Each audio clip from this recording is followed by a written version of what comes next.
Hai Bunda, Badan Kesehatan Dunia atau WHO merekomendasikan bayi diberikan ASI eksklusif hingga 6 bulan. Tentunya ini penting sekali untuk mendukung tumbuh kembang anak. Dijelaskan oleh dokter spesialis anak I Gusti Ayu Nyoman Partiwi, ASI memiliki seluruh unsur nutrisi penting bagi pertumbuhan bayi, terutama pada bulan-bulan awal kehidupannya. Dalam kesempatan live di Instagram Hai Bunda, dokter yang akrab disapa dengan Dokter Tiwi ini menjelaskan bahwa ASI merupakan air susu yang memiliki kandungan paling baik dari semua jenis air susu mamalia lainnya. Kandungan luar biasa pada ASI lah yang berperan penting dalam pembentukan otak dan kecerdasan anak. Jadi sebetulnya otak manusia itu kan komponennya 2% dari tubuh manusia ya. Jadi artinya otak manusia itu paling besar dibandingkan mamalia lain gitu ya.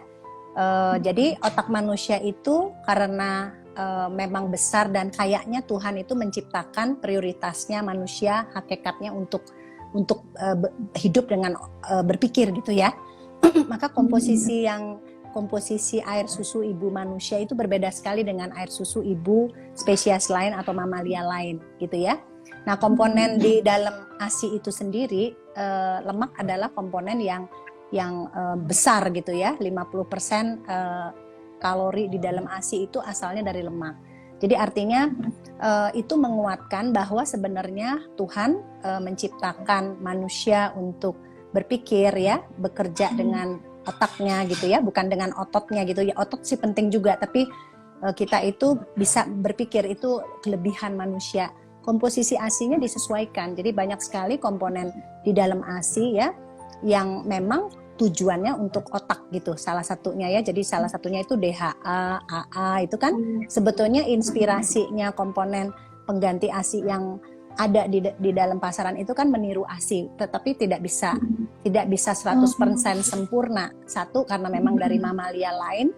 Yang kedua, di dalam ASI itu sendiri lemaknya itu sudah ada komponen enzimnya yang membuat ASI itu seperti di awal kehidupan bayi itu, di mana sistem pencernaannya belum baik, dia seperti menyerapkan dirinya sendiri gitu dalam pencernaan karena sudah ada enzimnya.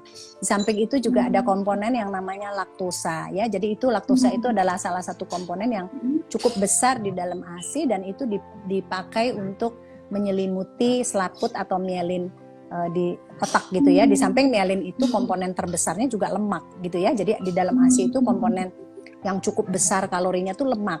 Dan itu cocok dengan pencernaan bayi ya. Pencernaan bayi itu kan kecil ya. Jadi artinya dia harus mendapat nutrisi yang kompak, nutrisi yang kalorinya gede dan dibandingkan dengan ukuran lambungnya gitu ya. Dan masih banyak sekali misteri saya bilang sih ya, dimana di dalam ASI itu kan zat besinya sedikit ya, sedikit, tetapi dia ada komponen yang namanya laktoferin. Zat besi itu adalah salah satu komponen yang dipakai untuk dalam proses perkembangan otak juga.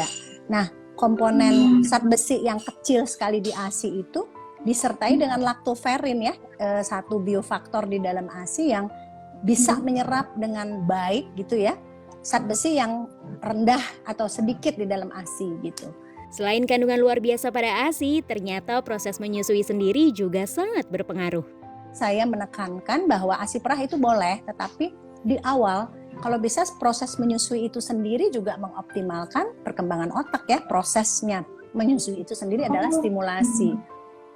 Jadi artinya begini, bukan berarti serta-merta kalau dikasih ASI langsung cerdas. Jadi ibaratnya kalau ASI itu adalah nutrisinya memang untuk otak, tetapi proses menyusuinya, proses stimulasinya itu juga berperan dalam mencerdaskan anak gitu.